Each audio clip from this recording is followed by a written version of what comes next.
Just want to give a content warning for there's talk of like intense mental health episodes, thoughts of suicide, stuff in that zone. I think obsessive behaviors and mental health crises that could elicit some. Yeah. So just want to let you know before we jump into it that that's kind of the space that this documentary occupies. Much has been said about the tech millionaire, tech hundo millionaire who is trying to extend his life, Brian Johnson. He's been a meme for a few years now. Yeah, he's kind of like permanently mewing. He just looks... How old is he? Because please tell me it's 47. I think he's like high 40s, right? 47, Please 48. tell me it's high 40s, because if it's not, then that's bad. 47. Okay, good. Ooh. I just want to say, whatever, if you're attracted to him, great. But Nice, epic. I just want to say he doesn't look real. That's the thing. It's like an uncanny. He looks unreal in the same regard that he would at 20 with that kind of build, because he has a kind of obscenely low body fat percentage. He looks like Edward Cullen if he sparkles. If Robert Pattinson was actually a vampire. If he like wasn't immortal and aged to 47. But Robert Pattinson doesn't look like Edward Cullen for what it's worth. Isn't Robert Pattinson like 45 at this point? How old is he? No, he's 39. 37. That's my guess. 38. 38. Hey, I said 39. I said 37. Wow. And I said 38. But anyway, Robert Pattinson looks great. I'm saying this because Edward Cullen is extremely pale and doesn't see the sun. And so too does Brian Johnson.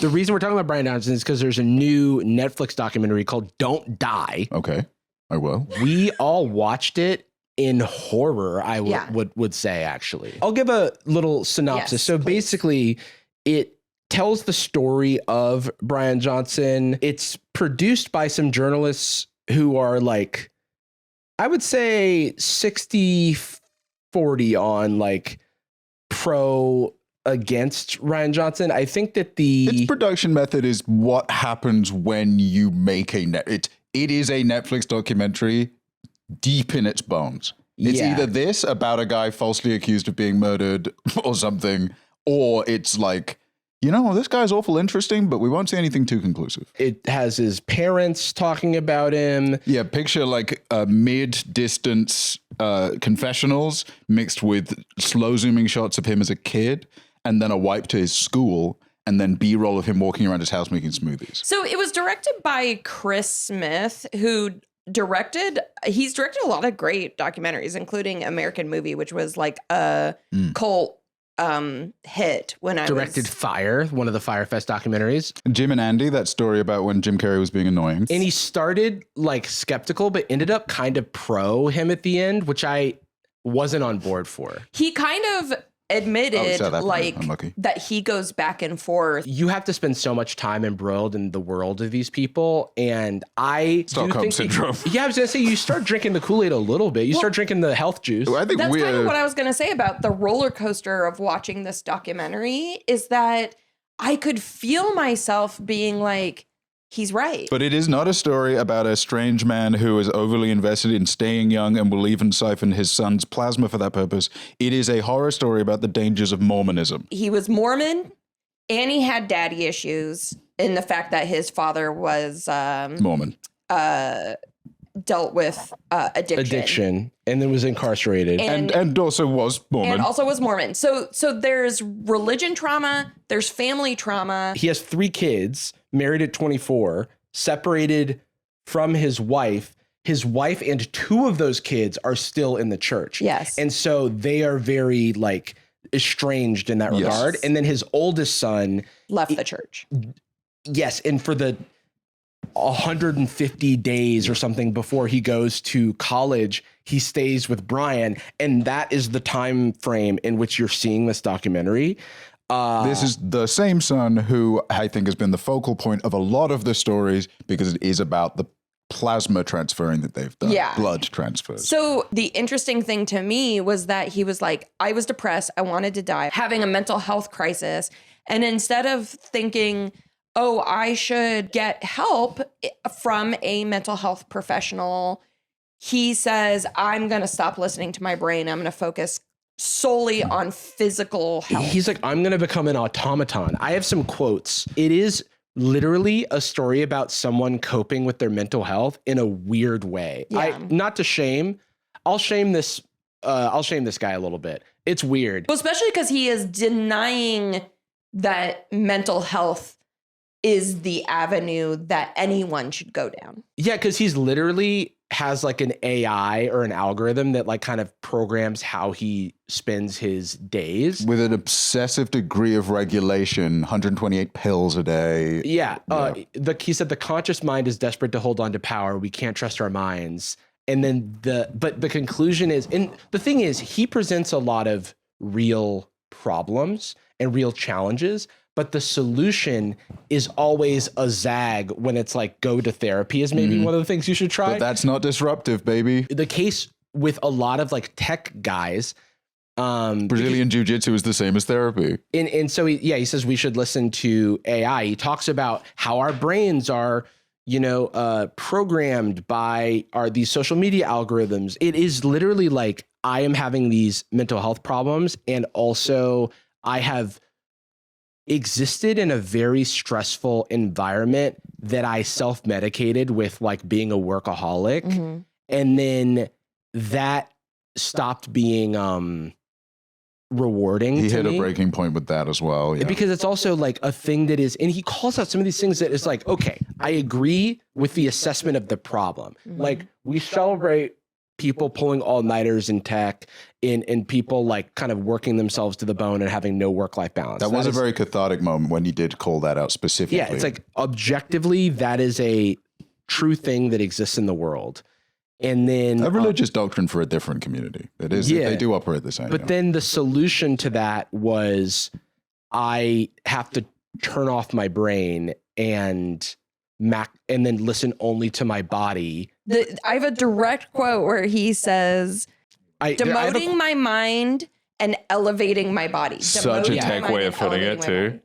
Putting it on an independent development plan. I didn't want consciousness at all. Yes. That's a cry for help, brother. Yeah. Actually, that is an interesting thing, even in that section. And it is a little bizarre that they have candid camera footage of him laying in bed, severely depressed, whatever.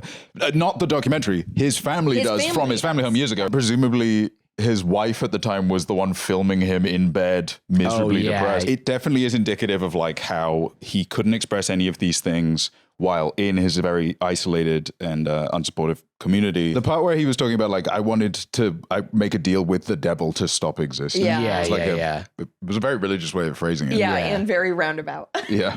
But very genuinely, the topsy-turvy thing about this documentary, and it's always difficult talking about documentary because we're trying to like summarize the thesis of it, but also the actual content of it. No text is sincere. You can't, especially a 90-minute edit. There's just no way. It did have a lot of insights that changed my understanding of the situation beyond just a Peter Thiel, Bezos style, I'm so wealthy and narcissistic that I need to live forever.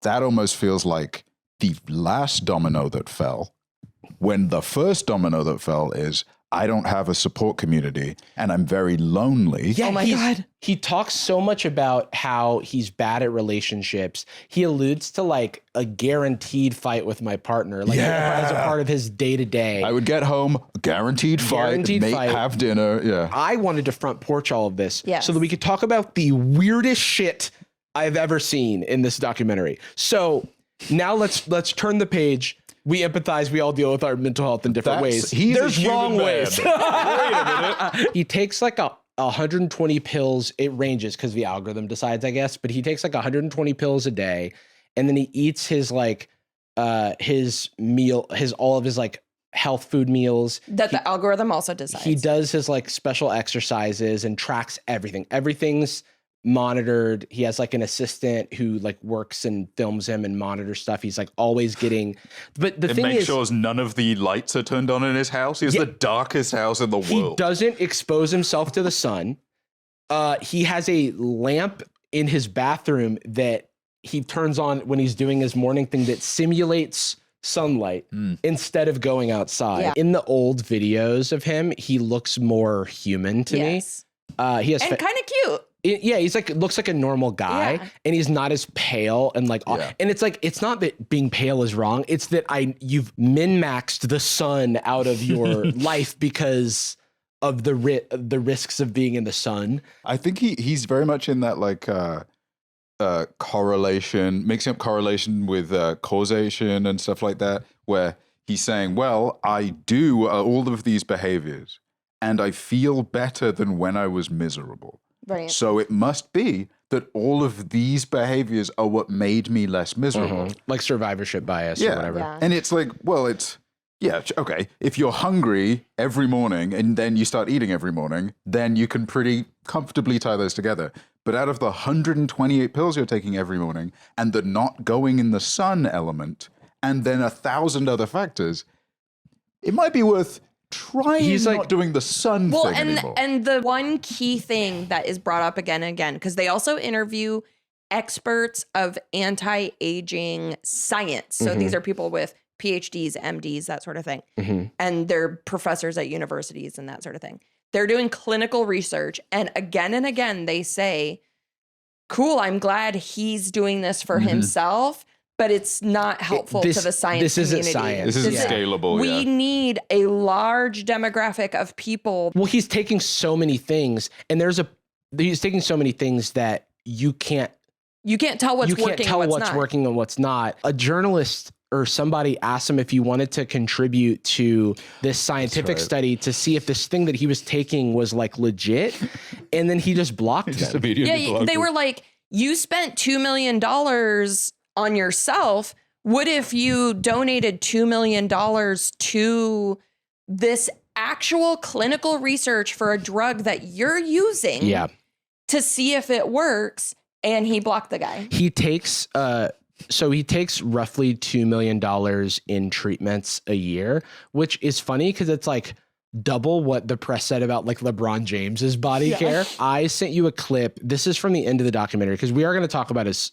son. His son is going to college at the end of this documentary, and I'm going to show you this clip and just see I just want to see how we feel about it. Do you see it? Right there. So they're moving him into his dorm. This is perfect. So they have a fan. That's nice. These are nicer than I have. Do you have a preference on which side you want exposed to your skin? That's the part where I was just like, what is he? The sun? Which side? Oh. To expose myself? Well, he's going out after being in here, man. It's not just the window that's going to get him. I hope he has like the most normal college experience ever, because I need him to have influences other than Brian Johnson in his life. It's like a crawl, walk, run, where he was crawling. He was in an environment where he felt very oppressed and very not himself in his initial community, and then had to cut off his community. Then clearly has like a very affable relationship with his dad. Like his dad clearly loves him, and they show approximately 200 hours of them playing ping pong every time they want to show that they're homies. And then I was relieved that he's going to college. I think there was really sweet footage of them together. I like literally wrote down like, oh, he's not going to be okay when his son goes to college because he's like never had a closer relationship with someone allegedly. I'm like, this man needs a real friend. Well, that's what he kept saying. He's my best friend. And it's like, no, he's your son. Yes. There's a difference. It's almost like if you made a character study about some celebrity. Like we're doing a character study about Tom Cruise and there's weird stuff he's done. Except we're capturing all the footage from when he went to Bonnaroo. And it's like, well, that's not a good... funnily enough, it's also unscientific from an artistic point of view because you're taking the 150 days where his biggest issue, a lack of connection and community, is being solved. Band-aided for only just this 100 time. years. Yeah. And there's like, well, what about before and after this? He literally, doesn't he say like, I wasn't going to go any further with my stuff till Talmadge moved out. Yes. So now it's time to go crazy. So first is he does plasma exchange with his dad and his son. And they son gives it to Brian, Brian gives it to his dad. Yeah, and the idea behind that, I guess, is that it makes in rats, it like makes them epigenetically younger or something. Particularly for like neurological issues. So his dad reaches out to him again after very little contact and being cut off. All of them reaches out to him, specifically because, it's like, well, okay, my son's a health nut and I'm starting to get scared. I'll write a paragraph, have no idea what it says. I'll like forget where I am. I'm struggling to drive, that kind of stuff. And he's like, preventative or not, I want to try something. Brian reaches out and he says, okay, well, try A, B, and C. And also there is a plasma exchange treatment we can try. Yeah, come with me. And that dominoes later into his son. Now, we can't say either way. The documentary frames it as though Talmadge suggests that they did the same but thing. we hear that through Brian. He's like, I asked Talmadge if he'd want to give his plasma. We could do it like a generational thing. And Talmadge said, of course, yes, immediately. Talmadge's perspective is often as told by Brian. Like he doesn't talk very much. He seems like a very shy fella. He's busy playing ping pong. But I also think that moment was actually quite sweet to witness, the plasma being given from grandson to father to grandfather. But only because I was like, oh, this is the first time you all are having quality time together. Yeah, and they had the photo shoot and stuff.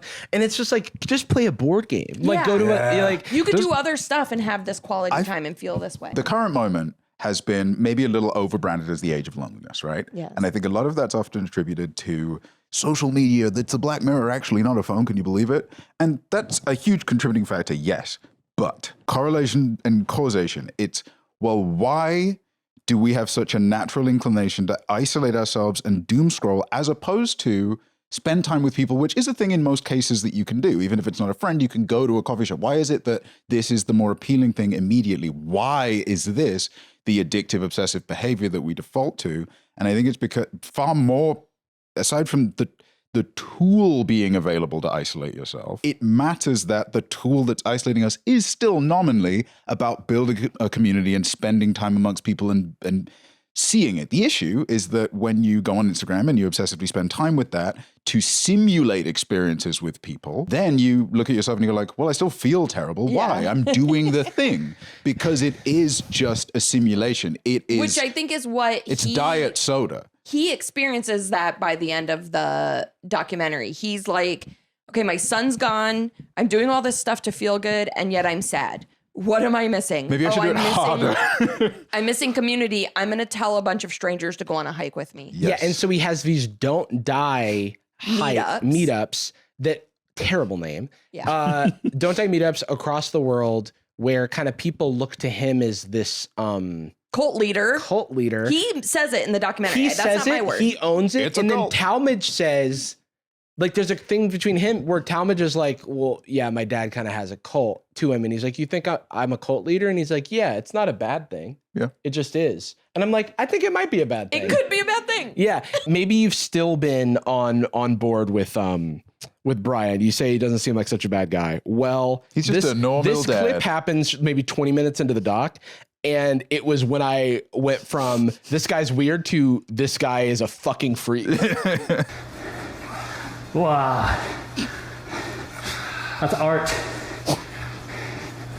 I wish I had Talmadge's legs. Okay. He's kind of the perfect specimen.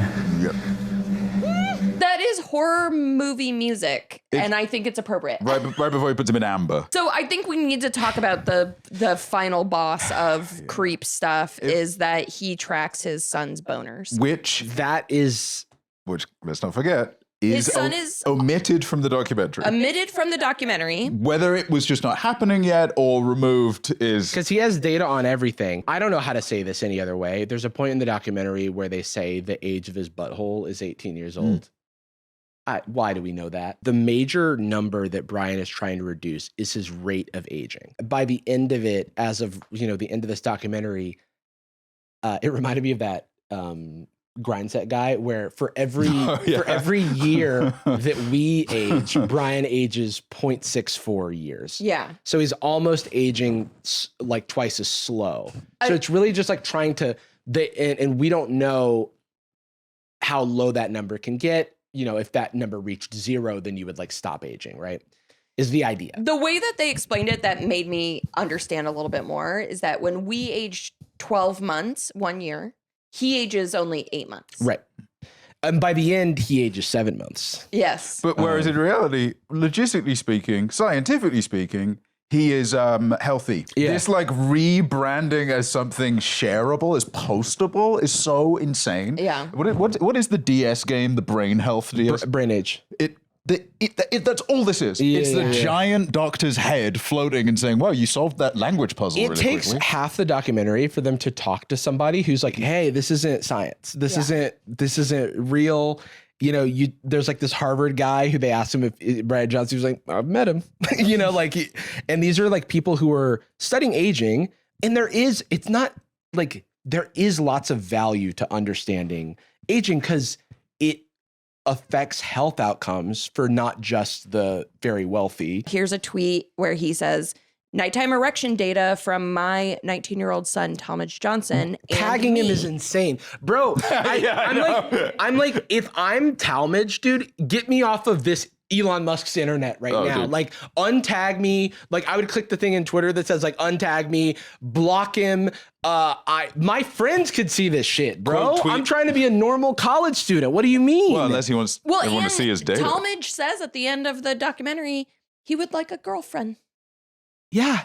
What? That could be cool. All of the environmental factors aside, he's going to be just fine. I do fear that the only risk I can see is being too close to Brian Johnson. Yeah.